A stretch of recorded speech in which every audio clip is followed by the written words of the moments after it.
दोस्तों, आज सोचा था कि आज जब सब लोग काम पे होंगे तो मैं छुट्टी पे होऊंगा, लेकिन तीन बहुत ही इम्पोर्टेंट कमेंट्स आ गए। जी हाँ, ऐतिहासिक कमेंट्स आप इसको बोल सकते हैं ऑनरेबल जुडिशरी से। जी हाँ, सबसे पहले आते हैं जस्टिस उज्ज्वल भुयान साहब के कमेंट पर कि जिन्होंने ऋग्वेदा के माध्यम से बताया कि कोई सुपीरियर नहीं है और सभी लोगों को सभी के लिए कार्य करना चाहिए। तो दोस्तों, ये दरअसल एक, अगर हम अपने पॉलिटी के संदर्भ में देखें तो, और भारत के संविधान के संदर्भ में देखें तो ये कहीं ना कहीं ये जो चीज़ है, ये directive principles of state policy के सार को रिप्रेजेंट करती है। अल्टीमेटली हम चाहते क्या हैं? Directive principle of state policies को अगर मान लीजिए पूरी तरह ये पॉलिसीज़ एक दिन पूरी हो जाएगी, ये एंड रीच हो जाएगा, तो इस एंड स्टेज पे हम क्या पाएंगे? यही पाएंगे ना जो ऋग्वेदा में है कि कोई सुपीरियर नहीं है और एक तरह से सभी एक जस्ट सोसाइटी होगी, हम अपने आप में जस्ट होंगे और सभी लोग जो हैं कहीं ना कहीं जो भी काम कर रहे होंगे उससे सभी लोगों को बेनिफिट होगा, पूरे समाज को फ़ायदा होगा। यही तो पाएंगे ना। दरअसल ये एंड है, परंतु इस एंड को हम बिना मीन्स के अचीव नहीं कर सकते हैं।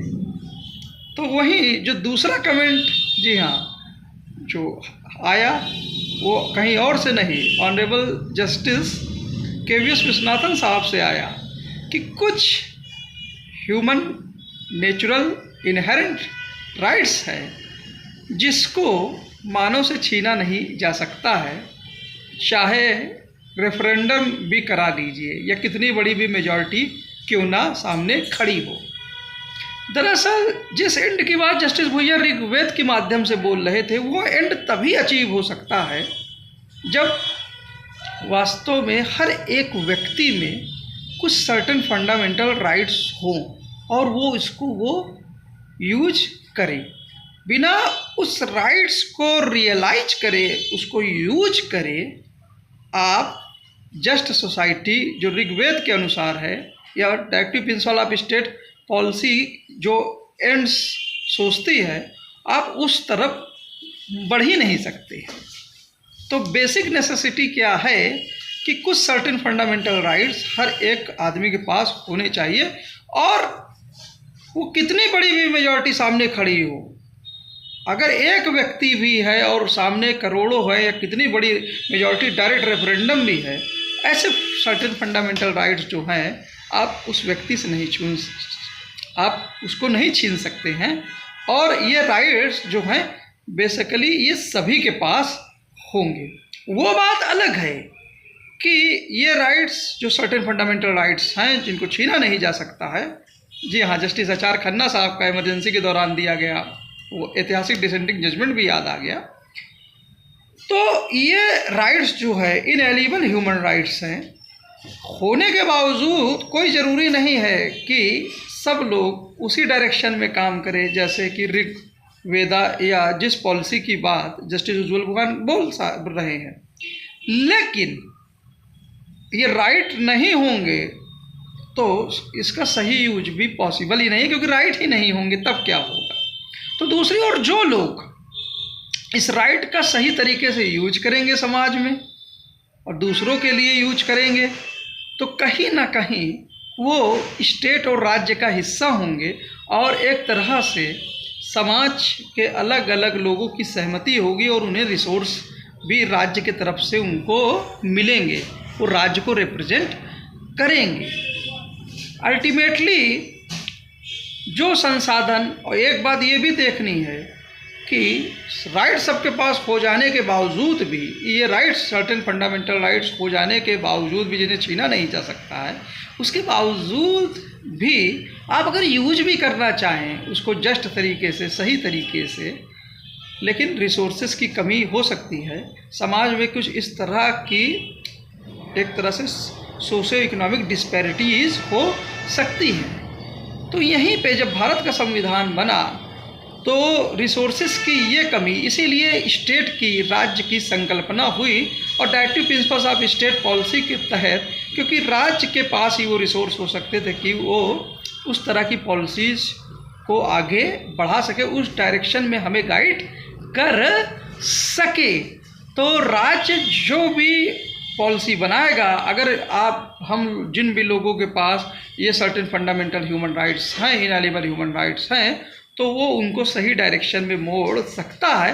और अंततः जब ये एंड हम रीच करेंगे तो वास्तव में वही एंड रीच करेंगे जो जस्टिस उज्ज्वल भगवान बोलना चाहते हैं कि सब लोग सभी के लिए वर्क कर रहे होंगे उस जस्ट स्टेज पे, और कोई सुपीरियर नहीं होगा। कहने का मतलब यहाँ से आप ये समझ सकते हैं कि जो सर्टेन फंडामेंटल राइट्स सभी के पास है, वो सर्टेन फंडामेंटल राइट्स सभी यूज करेंगे जस्ट तरीके से, कोई एक दूसरे की कीमत पे नहीं यूज करेगा और किसी के राइट दूसरे के ऊपर नहीं होंगे। और एक जब आप इस तरह से सोचेंगे तो अपने आप में ही कहीं ना कहीं आप जस्ट रहेंगे और जस्ट तरीके से आप चलेंगे। तो ये जस्ट तरीके से चलना, ये एक तरह से ड्यूटी भी जो हमारे कॉन्स्टिट्यूशन में है, आप वो फील करने रहेंगे। लेकिन चाहे ड्यूटी हो चाहे पॉलिसी हो, ये दोनों ही चीज़ें तभी आप फील कर पाएंगे, ये दोनों ही एंड को, जब सर्टेन फंडामेंटल इनएलिएबल ह्यूमन राइट जो है वो हर एक मानव पर रहेगा और वो किसी से वो छीना ही नहीं जा सकता है, चाहे सामने कितनी बड़ी भीड़ भी हो। फॉर एग्जाम्पल, मैं एक अकेला आदमी हूँ, या आप जो वीडियो सुन रहे हैं, कल्पना कीजिए आप एक अकेले आदमी हैं और सामने पूरी दुनिया है।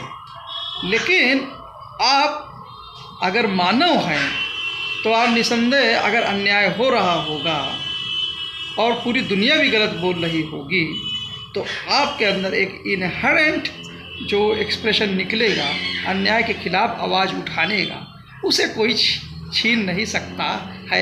ये फ्रीडम ऑफ एक्सप्रेशन आपसे कोई नहीं छीन सकता है। और ये freedom of expression he actually में कहीं ना कहीं जो हालिया जजमेंट जस्टिस अभय सिंह और जस्टिस उज्ज्वल भगवान का था, ये कोर में है। हाँ, डिग्निफाइड जीवन के लिए सबसे ज़्यादा ज़रूरी है। बिना एक्सप्रेशन के जीवन का क्या मतलब? तो दोस्तों, इस संदर्भ में हमको चीज़ों को सोचना है। दरअसल दोस्तों, भारत का संविधान जो है, अक्सर बात होती है कि अलग अलग जगह से थोप दिया गया है, लेकिन इसके रूट्स जो है, हमारी जो इतनी बड़ी सभ्यता है, और एक तरह से संसार में शायद ही कोई सभ्यता है जो इतनी कंटिन्यूटी और विविधता के साथ इतने लंबे दौर से चली और चलती आई है। तो ये कहीं ना कहीं ये इस फिलॉसफी पे हमारे अंदर डाइवर्स वॉइसेस के साथ जस्टिस करने की, डाइवर्स वॉइसेस के साथ सामंजस्य बना के उनको समझने की, फ्रेटर्निटी का जो एक भावना है वो हमेशा से रही है। जिस फ्रेटर्निटी की बात जो है हमारा संविधान, हमारे प्रियम्बल करता है, जिस फ्रेटर्निटी की बात अभी पिछले ही शायद कॉन्स्टिट्यूशन डे की स्पीच में जैसे चंद्रचूड़ साहब बोल रहे थे, तो ये फ्रेटर्निटी कितनी इम्पोर्टेंट चीज़ है। और बिना इसको फ्रेटर्निटी एक दूसरे को समझे हम वास्तव में कभी भी जस्ट हो ही नहीं सकते हैं, और एक अपने राइट्स को जस्ट तरीके से यूज कर ही नहीं सकते हैं, और हमारे राइट दूसरों की कीमत पे नहीं हो सकते। जितने हमारे राइट्स हैं उतने दूसरों के भी हैं। ये एक्चुअली में फ्रेटर्निटी से चीज़ें ये उत्पन्न होती हैं। और ये जो सर्टेन फंडामेंटल राइट्स हैं, ये निसंदेह ये कोर हैं, ये बेसिक स्ट्रक्चर का कोर हैं। और ये बेसिक स्ट्रक्चर जो है कहीं ना कहीं, अगर जैसा कि अभी जस्टिस नरिमन साहब की बुक लॉन्च हुई कि ये डॉक्ट्रिन जिस दिन चली गई तो उस दिन फिर क्या होगा आप समझ सकते हैं। तो ये जो बुक है ये ऐतिहासिक बुक है, ठीक उसी तरह जैसे महान कॉन्स्टिट्यूशनल हिस्टोरियन और एमिनेंट लॉयर H.M. सिरवई साहब की वो जो बुक है, कैसे बेसिक स्ट्रक्चर डॉक्ट्रिन वास्तव में स्थापित हुई और उसके जो फैसेट्स आए, चाहे रूल ऑफ लॉ हो, sovereignty, integrity of the country हो, सर्टेन फंडामेंटल राइट्स हो, directive principles of state policy हो, सुप्रीमेसी ऑफ द कॉन्स्टिट्यूशन हो, फेडरलिज्म हो, फ्री एंड फेयर इलेक्शंस हो, ये जो इतने भी फैसेट्स हैं, ड्यू प्रोसेस भी आप जोड़ लीजिए ना, तो ये जो भी डिफाइन है, ये डॉक्ट्रिन कैसे डेवलप हुई, ये एक तरह की एक भारत की संवैधानिक हिस्ट्री है और इसको डेवलप करने में, स्थापित करने पे बहुत अहम भूमिका जो है तत्कालीन चीफ जस्टिस सीकरी साहब की तो रही ही। उसके बाद ये कहीं ना कहीं फिर आगे मिनर्वा मिल्स तक, जी हाँ, जस्टिस जो उस समय भी चीफ जस्टिस जो थे वाई बी चंद्रचूड़ साहब ने उसको अंततः सीमेंट किया। वही वाई बी चंद्रचूड़ साहब जो मेजॉरिटी जजमेंट का पार्ट नहीं थे केशवानंद भारती जजमेंट में, पर उनकी ब्रेवनेस देखिए कि वो जजमेंट जो था वो बहुत ही शार्पली डिवाइडेड था और जस्टिस एच आर खन्ना के व्यू ने बेसिक स्ट्रक्चर डॉक्ट्रिन पे मुहर लगा दी थी, क्योंकि 6 जज इधर थे, 6 जज इस साइड थे और जस्टिस खन्ना के व्यू ने बेसिक स्ट्रक्चर डॉक्ट्रिन को इस्टेब्लिश, मतलब उनके व्यू से इस्टेब्लिश हुआ। ऑफकोर्स उन्होंने कहा कि फंडामेंटल राइट्स को आप उस पे इन्फ्रिंज या उसमें बदलाव ये सब पार्लियामेंट कर सकती है, लेकिन बेसिक स्ट्रक्चर को वो तोड़ नहीं सकती है। तो वहीं एडीएम जबलपुर केस में इसको और रिफाइन उन्होंने किया कि सर्टेन फंडामेंटल राइट्स जो हैं उनको आप नहीं छीन सकते हैं। कहीं ना कहीं वो बेसिक स्ट्रक्चर का पार्ट अंततः कोयलो जजमेंट में डेवलप भी हुए कि certain fundamental right basic structure का पार्ट है। और आज एक कदम आगे बढ़ते हुए विश्वनाथन साहब ने बोल दिया कि रेफरेंडम भी करा देंगे। कहने का मतलब पूरी दुनिया भी अगर खड़ी हो जाएगी उस जस्ट इंसान के सामने, तो जस्टिस के लिए बोलने की बात आप उसकी काट नहीं सकते हैं उस एक्सप्रेशन की, फॉर एग्जाम्पल। और वो किसके लिए, भले ही आप पूरी दुनिया उसको रोक रही हो कि वह न्याय के विरुद्ध ना बोले, लेकिन वो न्याय के लिए बोल रहा है, एक्चुअली में उन्हीं मेजॉरिटी के लिए बोल रहा है, उनके ही साथ जस्टिस के लिए बोल रहा है, अपने ही नहीं सभी के लिए जस्टिस के लिए बोल रहा है। ये फ्रीडम ऑफ एक्सप्रेशन की बात हम समझते हैं और वास्तव में ये हमारे संविधान में भी दिखती है। जब चीफ जस्टिस साहब जो स्वयं कहते हैं, संजीव खन्ना साहब, कि जुडिशियली इसलिए स्पेशल है कि वो अपने नागरिकों को, जी हाँ, अपने फुल डिटेल्स में सुनती है। आपके अंदर जो भी ग्रीवेंस है, जो भी दिक्कत है, सामने राज्य क्यों ना हो ना, आपको लग रहा है कि आपके साथ अन्याय है, कुछ भी है, तो वो भारत की न्यायपालिका हमेशा उसके लिए असेसेबल है और पूरी डिटेल में उसको सुनती है। तो ये सब चीज़ें कहीं ना कहीं आप ये रिप्रेजेंट करता है कि पॉलिसी जो बनती है वो जनरल कंसेप्शन बनती है। एक आदमी जो है लॉ नहीं बना सकता है, करोड़ों लोग हैं, करोड़ों पर्सपेक्टिव और सर्कमस्टेंसेस उनके अपने हैं, लेकिन जनरल परसेप्शंस के अनुसार उनकी रीड करके हमारे पॉलिटिशियन जो चुन के आते हैं, जिनको जनता बहुमत देती है, और उनके चाहे पक्ष हो विपक्ष हो, डिस्कशन से अगर अच्छा होगा, रमन्ना साहब जैसे बोलते हैं अच्छा डिस्कशन होगा, तो पॉलिसी या लेजिस्लेशन अच्छे होंगे, कोर्ट में टिकेंगे, क्योंकि अंततः उनका इफेक्ट जो होगा वो लॉ का वो इंडिविजुअल पे पड़ेगा। और अगर इंडिविजुअल के साथ वो न्याय संगत नहीं है, फंडामेंटल राइट पे अगर वह बहुत ज़्यादा प्रतिकूल असर डाल रही है सर्टेन फंडामेंटल राइट पर, तो निसंदेह ही उसका रिव्यू होगा। वो बात अलग है। और जो आर्टिकल 13 कहता है, चाहे कितने भी आप अमेंडमेंट कर लीजिए, और वो चेक कैसे होगा, उसके लिए जो टूल्स हैं वो कहीं और से नहीं, बेसिक स्ट्रक्चर के डॉक्ट्रिन के टूल्स के जरिए है कि जो भी हमारी बेसिक फीचर्स हैं, अगर उन पे दिक्कत आएगी तो वास्तव में कहीं ना कहीं अंततः चाहे रूल ऑफ लॉ डिस्टर्ब हो जाए, अगर देश ही नहीं रहेगा तो राइट्स कौन इन्फोर्स कराएगा, देश की यूनिटी नहीं रहेगी तो एक दूसरे की कदरी नहीं होगी ना, एक दूसरे के राइट्स को लोग बराबर से देखेंगे ही नहीं। तो जितने भी बेसिक स्ट्रक्चर डॉक्ट्रिन के फैसेट्स हैं, फ्री एंड फेयर इलेक्शन नहीं होगा तो राइट का हनन ऑटोमेटिकली हो जाएगा।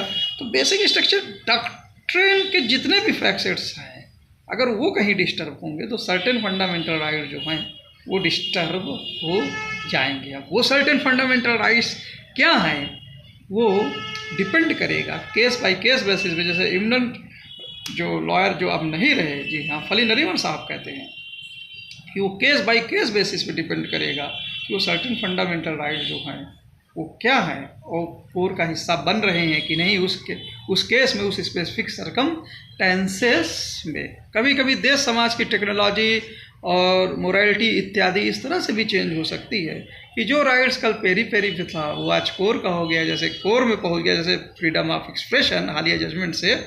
तो वहीं जो कभी कभी आपको लगता है कि वो बहुत कोर में है, तो ऐसी चीज़ें हो सकती हैं कि वो कल को पेरी पेरी में हो जाए। पेरी पेरी तक तो मॉडिफिकेशन हो सकता है, लेकिन कोर को आप नहीं छू सकते हैं। अब वो बात अलग है कि केस बाय केस बेसिस में डिपेंड करेगा कि वास्तव में और सर्कमटेंसेस के अनुसार कि आप किसको छेड़ रहे हैं। Right to privacy for example, historical judgement ना, कभी वो राइट के फंडामेंटल राइट के तौर पर रिकॉग्नाइज ही नहीं था। आज प्राइवेसी कितना इम्पोर्टेंट हो गया आज की डिजिटल टेक्नोलॉजी इत्यादि जब के क्षेत्र में प्राइवेसी ना, तो ये कहीं ना कहीं एक कोर में भी हो सकता है। डिग्निटी, राइट टू डिग्निटी का पार्ट भी हो सकता है। अगर प्राइवेसी पूरी तरह से हट जाए, छिन जाए, तब डिग्निफाइड लाइफ का क्या मतलब रहेगा। तो वहीं दूसरी ओर प्राइवेसी के नाम पर अगर सब कुछ ओपेक हो जाए तो फिर जो प्राइवेसी में आप जो चीज़ एंजॉय करते हैं, जो भी चीज़ आप एंजॉय कर रहे होंगे, वो बिना राइट टू नो के संभव नहीं है। जिस लिमिटेड स्पेस में आप जो चीज़ एंजॉय करना चाहते हैं वो उसके लिए एक नॉलेज चाहिए, उसके लिए आप कुछ न कुछ इंटेलेक्चुअल चीज़ें चाहिए, और वो सबका जन्म राइट टू नो के बिना नहीं हो सकता है। तो क्या तो यहाँ पर आप राइट टू नो को पेरी पेरी पे नहीं पहुँचा सकते हैं। वो डिपेंड करेगा कि किस हद तक पर्टिकुलर केस में प्राइवेसी या राइट टू नो के बीच में बैलेंस सही है कि नहीं है। कहीं आप किसी के कोर पे तो नहीं जा रहे हैं। हाँ, पेरी पेरी तक अगर इन्फ्रिंजमेंट है या वो अगर रुकावट है, अगर वो रिस्ट्रेन है ताकि प्राइवेसी का कोर ना डिस्टर्ब हो। इसी तरह से अगर राइट टू नो के कोर पे अटैक ना हो जाए प्राइवेसी के नाम पे, तो ये केस बाय केस बेसिस पे डिपेंड करेगा कि वास्तव में लेजिस्लेशन जो है वो बेसिक स्ट्रक्चर डॉक्ट्रिन को वायलेट कर रहा है कि नहीं, और सर्टेन फंडामेंटल राइट्स जिन राइट्स की बात हो रही है, जिसके वायलेशन की बात हो रही है, वास्तव में वो बेसिक स्ट्रक्चर पे, कोर पे है कि नहीं। उम्मीद है ये एपिसोड आप लोगों को पसंद आया होगा। जय हिंद, जय भारत। Thank you sir.